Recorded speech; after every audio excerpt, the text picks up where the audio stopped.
بسم اللہ الرحمن الرحیم۔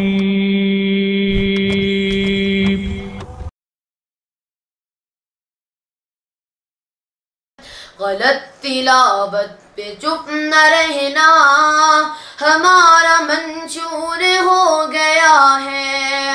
اٹھے گا اب شور ہر ستم پر، اٹھے گا اب شور ہر ستم پر، دبی صدائیں نہیں رہیں گی ہمارے عزم جواں کے آگے، ہمارے سیلے رواں کے آگے۔ پرانے ظالم نہیں ٹکیں گے، نئی بلائیں نہیں رہیں گی۔ بنے ہیں جو سلفیوں کے عالم، وہ کر نہ سیکھیں سبھی کی عزت۔ بنے ہیں جو سلفیوں کے عالم، وہ پڑھ نہ سیکھے حدیث و قرآن، وگرنہ ان کے تنوں پہ بھی یہ، وگرنہ ان کے تنوں پہ بھی یہ سجی قبائیں نہیں رہیں گی۔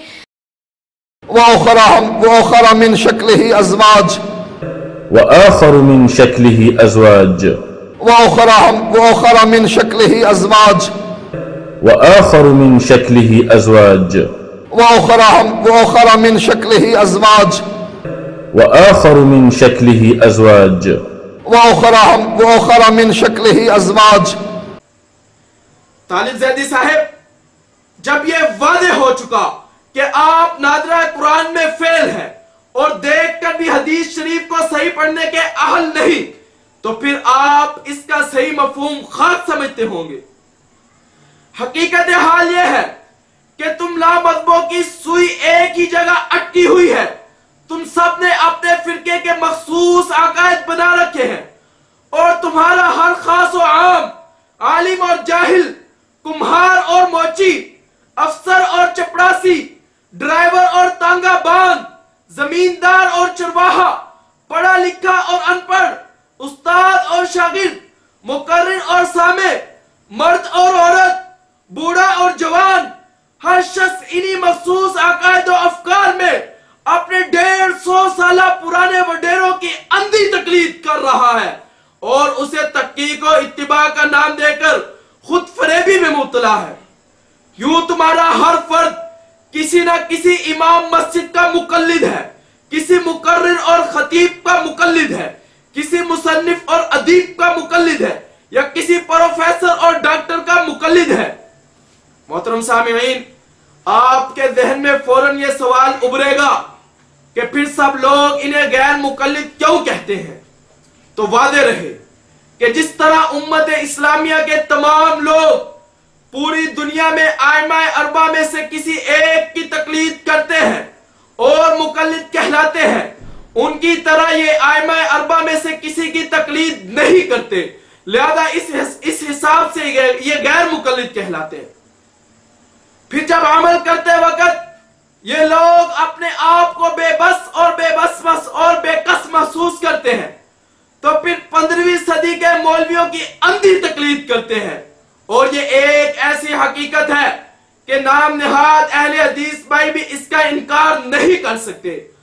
ان سے میری درخواست ہے کہ رات کو سونے سے پہلے تنہائی میں بیٹھ کر سوچو کہ امت اسلامیہ کے متفقہ ائمہ کی تقلید چھڑا کر تم ان مولویوں کی تقلید نہیں کر رہے۔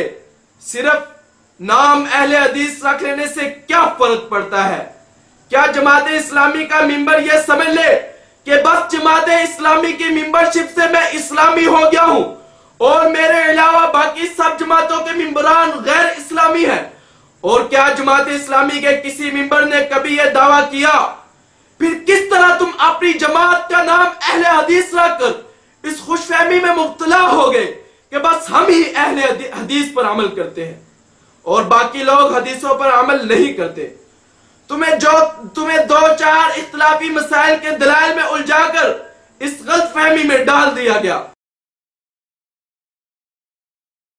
انکل طالب الرحمان صاحب، اس